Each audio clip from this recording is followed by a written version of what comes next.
Satu malaikat diperintahkan Allah untuk mengambil nyawa Nabi Musa alaihi salam, lalu Nabi Musa menamparnya hingga terkeluar biji mata.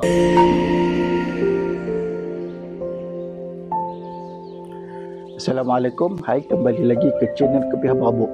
Kali ini saya akan kongsikan kisah malaikat yang ditampar oleh Nabi Musa alaihi salam. Kisah ini saya nukilkan dari Sahih Imam Bukhari dan Muslim.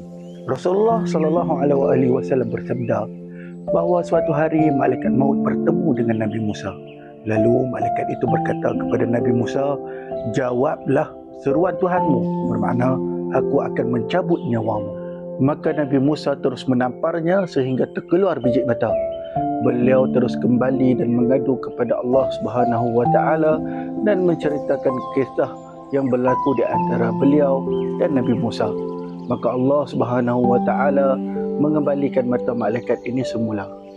Setelah itu, Allah memerintahkan agar malaikat itu kembali semula kepada Nabi Musa dan sampaikan berita tentang tempoh ajalnya. Beritahukan Musa supaya ia letakkan tapak tangannya di badan seekor lembu jantan. Bulu yang tertutup dengan tapak tangan itulah tempoh ajal bagi Nabi Musa. Setiap helai mewakili 1 tahun.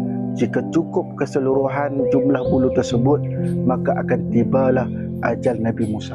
Di antara penerangan para ulama tentang peristiwa malaikat ini dipukul adalah kerana ketika itu malaikat mendatangi Nabi Musa menyerupai manusia biasa. Dari kerana itulah Nabi Musa menganggap itu adalah musuhnya, kerana waktu itu nyawa Nabi Musa sudah memang terancam, sama ada dari Fir'aun juga malahan dari kaumnya sendiri. Maka Nabi Musa terus memukulnya tanpa teragak-agak.